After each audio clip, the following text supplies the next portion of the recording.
Bismillahirrahmanirrahim. Assalamualaikum warahmatullahi wabarakatuh. Salam sejahtera dan semoga kita dalam lindungan Allah Subhanahu wa taala. Perkenalkan, saya Wahyu Hidayat M, SPD MPD, dosen tetap program studi pendidikan Teknik Informatika dan Komputer Fakultas Teknik Universitas Negeri Makassar.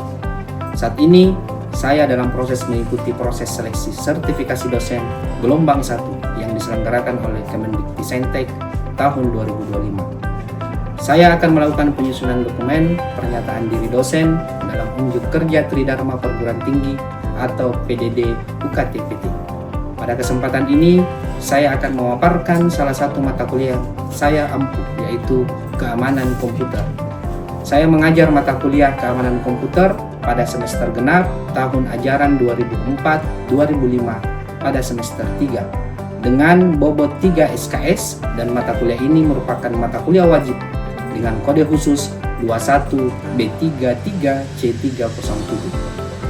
Nah, adapun deskripsi mata kuliah keamanan komputer, yaitu mata kuliah ini membahas tentu dengan kuliah yang memperkenalkan konsep dasar keamanan informasi, malware atau malicious software, kemudian ada kriptografi, steganografi, keamanan sistem operasi, keamanan database atau basis data, dan keamanan cloud computing, serta keamanan jaringan dan keamanan email, dan bagaimana melakukan standar operasional prosedur atau SOP keamanan komputer berdasarkan konsep-konsep yang ada. Perkuliahan keamanan komputer diselenggarakan dengan pendekatan blended learning yang menggabungkan pembelajaran luring atau tatap muka langsung di kelas serta pembelajaran asinkron melalui platform e-learning UNM, yaitu lms.unm.ac.id. Mahasiswa dapat mengakses materi perkuliahan baik buku ajar, modul, file PowerPoint, dan video tutorial, serta RPS. Selain itu, mahasiswa dapat mengunggah tugas individu maupun kelompok secara online dan melakukan diskusi online di LMS UNM ACID. Kemudian, metode pembelajaran yang saya terapkan bersifat aktif, partisipatif, serta berbasis praktikum atau simulasi. Di antaranya adalah yang pertama, ceramah interaktif untuk membangun pemahaman konseptual mahasiswa terhadap teori-teori keamanan komputer. Kemudian yang kedua, diskusi kelompok yang mendorong kolaborasi mahasiswa dalam menyelesaikan studi kasus nyata dan simulasi prinsip cybersecurity. Kemudian yang ketiga, PBL, Project Based Learning, di mana mahasiswa menyusun SOP sebagai bentuk praktis dari teori yang telah dipelajari. Untuk capaian pembelajaran mata kuliah ini, tentu bagaimana mahasiswa mampu berkontribusi dalam peningkatan mutu kehidupan bermasyarakat, berbangsa, bernegara, dan kemajuan peradaban berdasarkan Pancasila.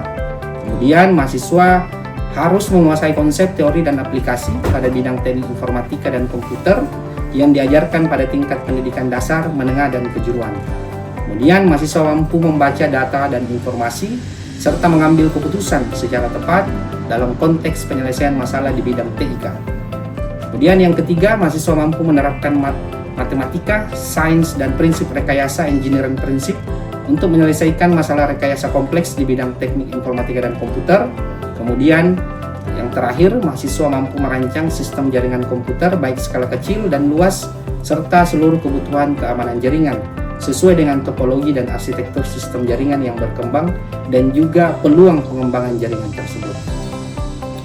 Untuk CPMK, capaian pembelajaran mata kuliah ini meliputi mahasiswa mampu memahami konsep dan prinsip dasar keamanan komputer.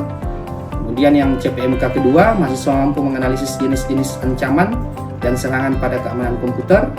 CPMK ketiga, mahasiswa mampu menganalisis metode kriptografi dan steganografi serta penerapannya dalam kehidupan sehari-hari.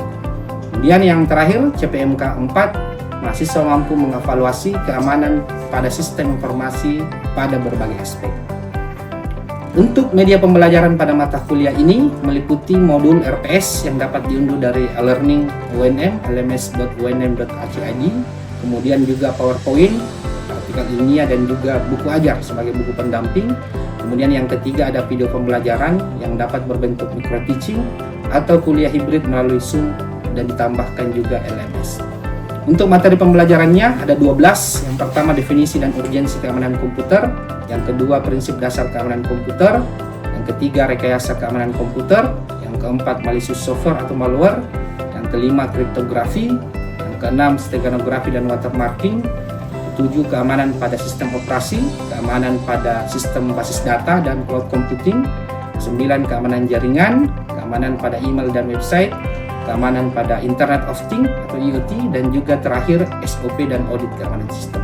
Untuk kriteria penilaian, partisipasi kelas sebanyak 50%, tugas individu maupun kelompok 20%, kemudian ada evaluasi, kuis 5%, serta UTS dan UAS project 25%. Seluruh penilaian dinilai dari pembelajaran yang melibatkan mahasiswa atau student center learning, sehingga ini menjadi akumulasi dari penilaian kami.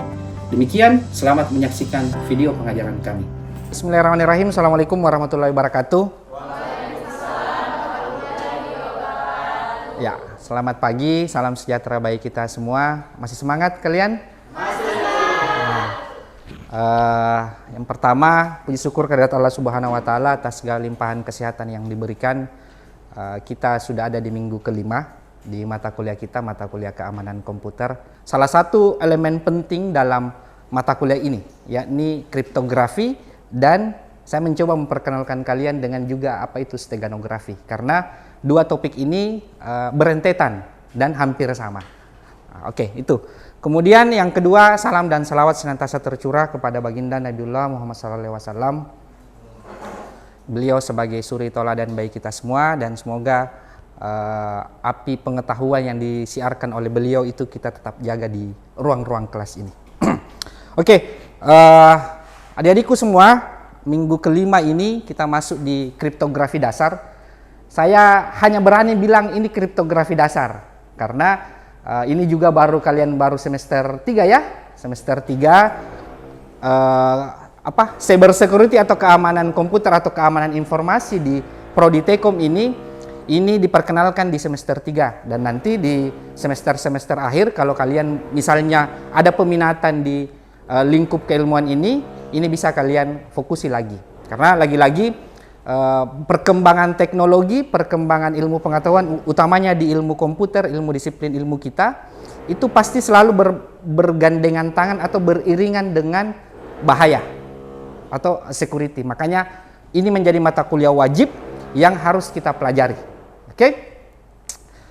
Kemudian seperti biasa, materi-materi saya selalu diawali referensi, khususnya untuk pertemuan kita minggu ini. Itu referensinya ini pakai satu yang bacaan wajib, ini selalu menjadi tolak ukur indikatornya ahli-ahli cyber security dunia. Tapi sayangnya dia berbahasa Bugis. Jadi itu William Sterling 2011. Kemudian ini yang dibuat sama senior-seniornya kalian. Saya kolaborasi dengan tim teaching saya Pak Marwan. Itu membuat buku ajar keamanan informasi. Ini semua bisa kalian download di LMS yang oke kita. Supaya ada dasar kita berbicara dan belajar, itu harus ada referensi. Supaya kita tidak ngalor ngidul dalam membahas sebuah topik. Kemudian tujuan pembelajaran hari ini seperti biasa. Jadi yang pertama, sedapat kalian bisa menganalisis metode kriptografi dan steganografi, serta penerapannya. Kenapa dikatakan penerapannya? Saya harap dengan kalian mempelajari ini, kalian bisa aktualisasikan atau implementasikan. Misalnya saya sama istri saya itu biasa bikin steganografi atau kriptografi dasar. Biasanya saya sama istri saya, supaya kalau di kerumunan orang-orang tidak tahu apa yang saya bicarakan sama istri saya biasa pakai bahasa balik-balik. Itu kriptografi dasar. Saya biasa kalau bilang dah sumakan mah, itu kan sudah makan.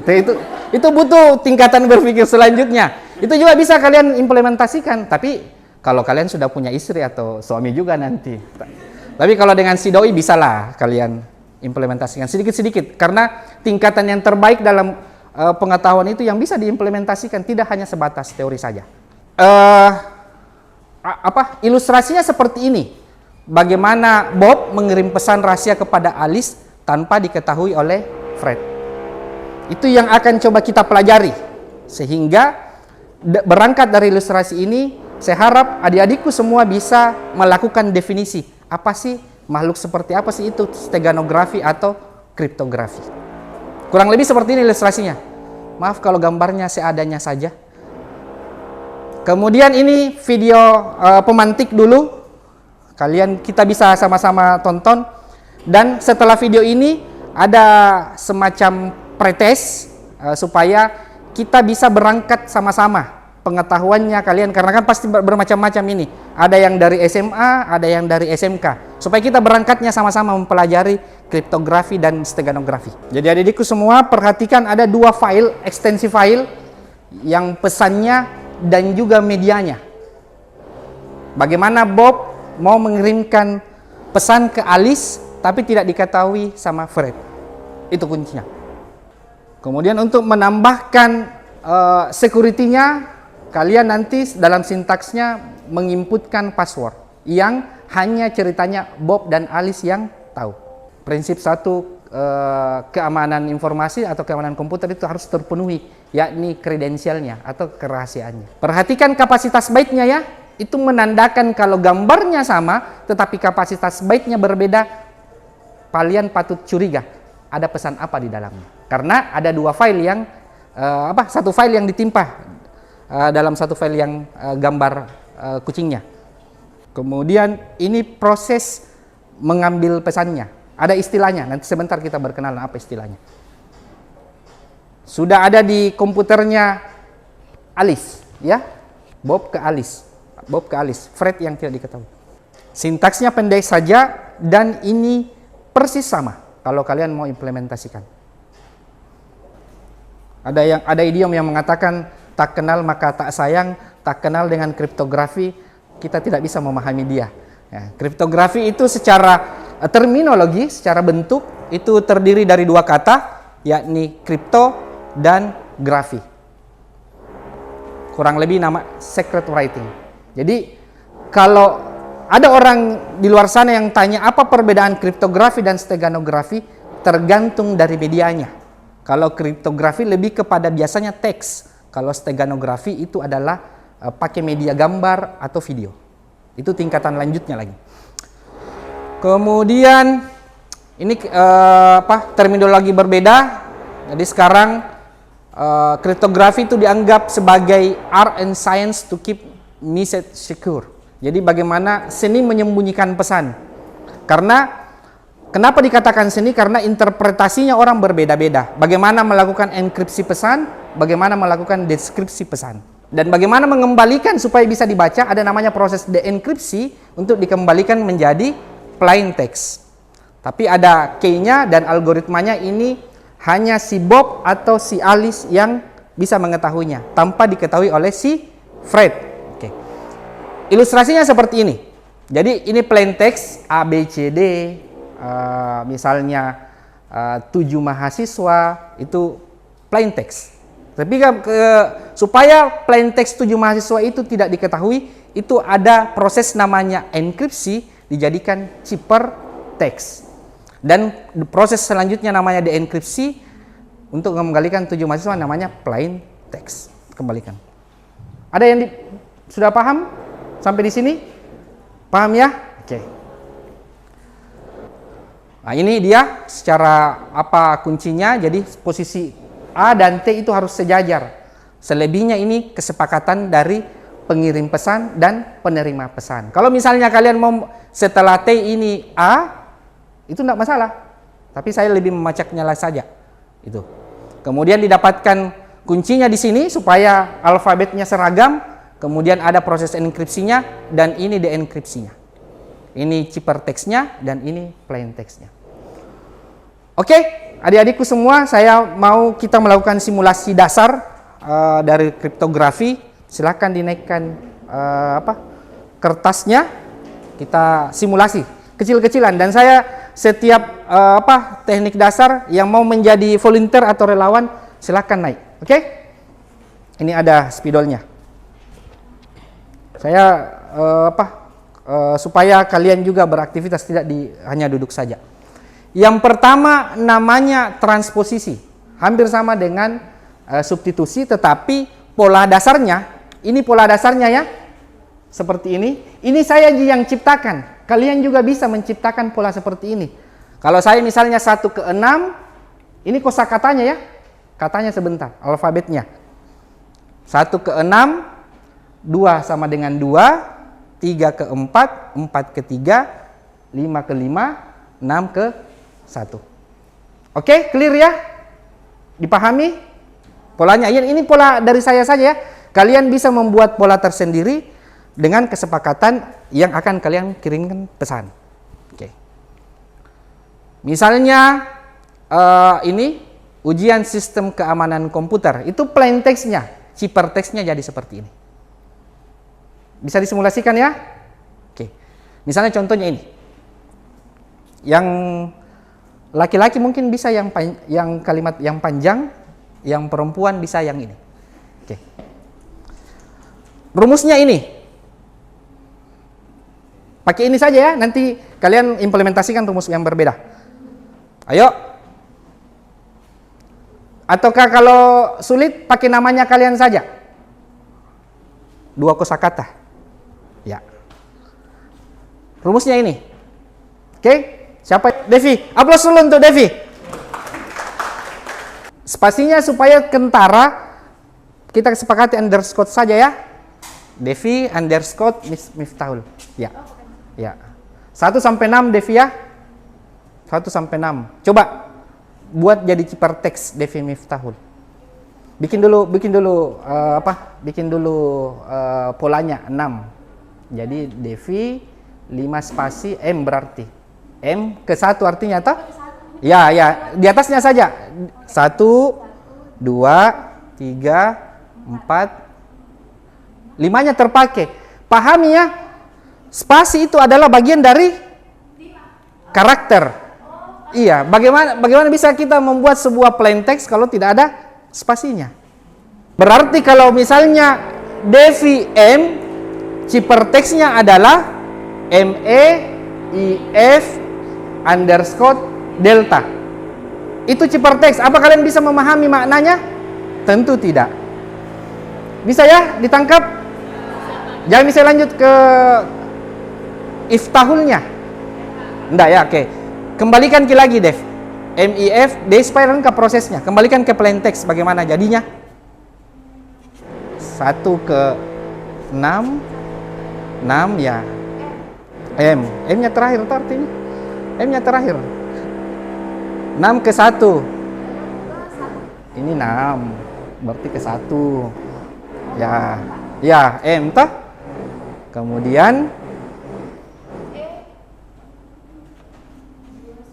jadinya Devi spasi M saja jadinya. Iya, jadinya Devi spasi. Ada yang kesulitan di sini? Aman? Ya, jangan terlalu ya. Ini plain text, ini hypertext, ini plain text. Kenapa ini ke depan? Karena karakter ke-6 kembali ke 2 kembali ke 2, 3 kembali ke 4, 4 kembali ke 3. Karakter spasi 5 sama dengan 5. Karakter 1 kembali ke Devi M. Selesai permutasi. Kita plus dulu permutasi. Artinya yang tugas yang ini dijadikan tugas, ya? Ya, contohnya itu. Kemudian kita masuk di namanya, ini lebih gampang lagi, namanya blocking, sistem blocking. Jadi sistem enkripsi yang diblok, tapi yang kita sepakati blockingnya sampai 7 saja. Jadi yang bebas itu ke vertikal ya, kalau ke kanan. Kalau turun horizontal ya? Atau saya terbalik ya? Oke, berarti yang turun vertikal, bukan kalian yang terbalik. Oke. Ya, jadi yang kita sepakati yang vertikalnya turun saja, 7 blok. Apa bagus? Teknik arsitektur landscape. Jadi teknik ini mengasah kembali bahasa Indonesianya, alfabetnya. Kemudian sampai kepada teknik spasi. Kenapa dia naik lagi? Karena yang kita atur hanya sampai blocking 7-nya. Ya. Pak, kenapa bisa blocking ke-8? Boleh. Kesepakatannya kalian dengan si penerima pesannya kalian. Tapi yang kita sepakati di kelas ini blockingnya 7 aja. Coba simulasikan di masing-masing namanya. di kertas. Oke, silakan. Ada relawan lagi? Silakan. Naya. Pakai namanya misalnya. Atau ada kiasan-kiasan. Blockingnya 7 Naya. Horizontalnya bebas. Jadi kalau setiap 7 naik lagi. Oke, tulis ciperteksnya. Menulisnya artinya dari sini. Oke.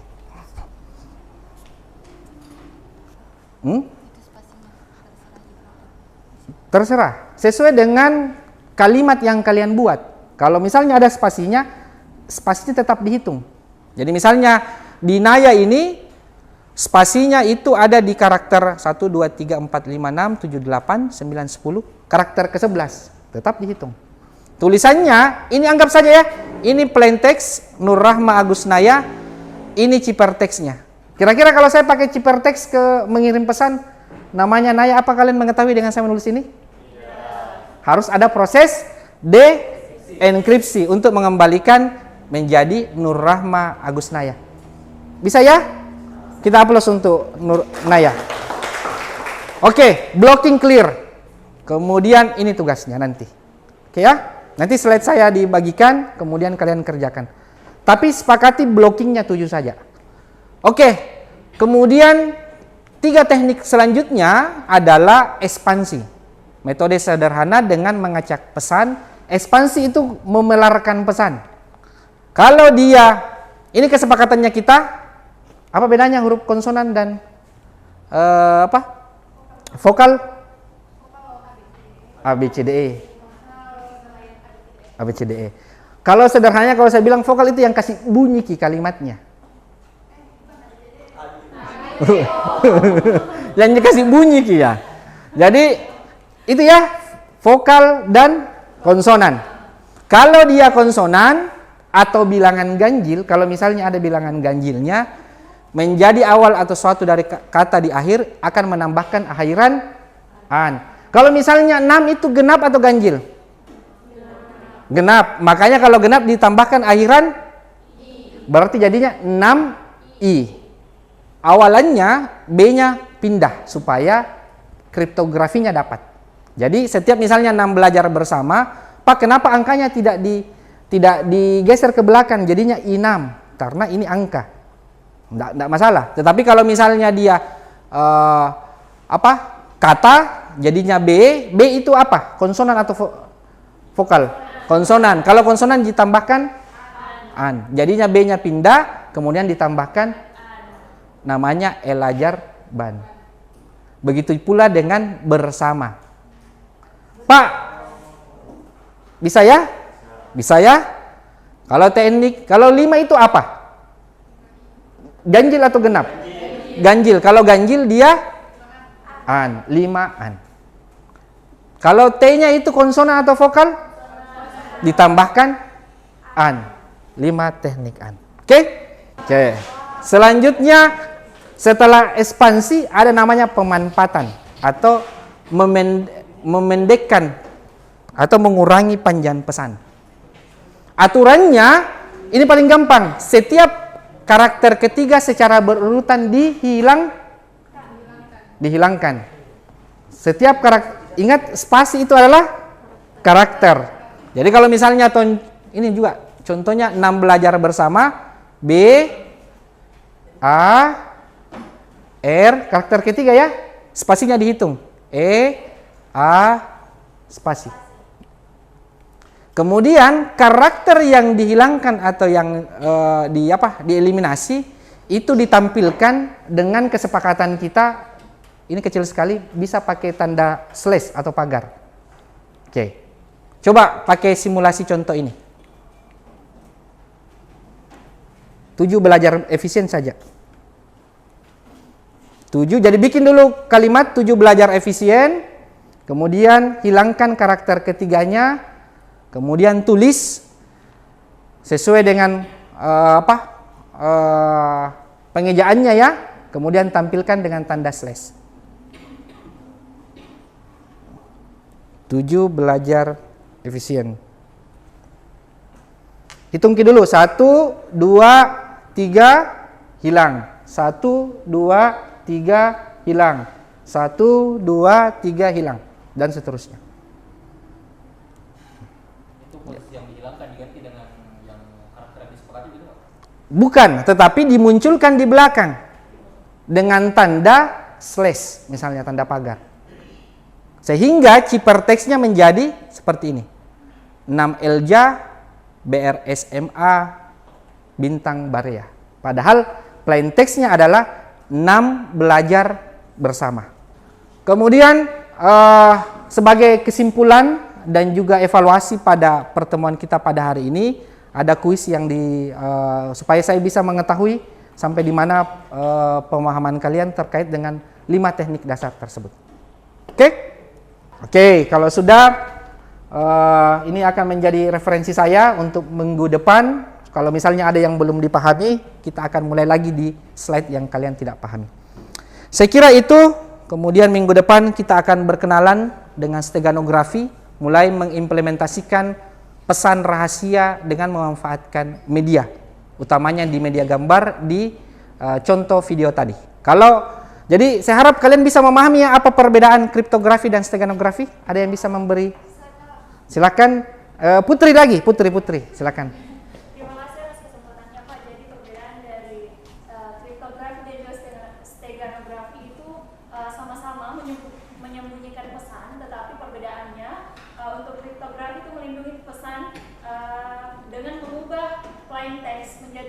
Cipertext yang tidak bisa dibaca oleh orang lain. Sementara steganografi itu menyembunyikan keberadaan pesannya yang menyisipkan pesan rahasia kepada media-media seperti PNG atau video.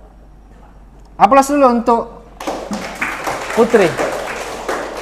Silakan ketua tingkat untuk pimpin kita berdoa. Semoga apa yang kita pelajari hari ini, insya Allah amin, berguna bagi kelak kita di masa yang akan datang. Setelah melakukan pembelajaran hari ini, marilah kita berdoa dengan kepercayaan masing-masing. Berdoa dimulai. Berdoa selesai. Kalau saya berdoa tidak akan pernah selesai. Saya tutup. Billahi taufiq wal hidayah. Wassalamualaikum warahmatullahi wabarakatuh.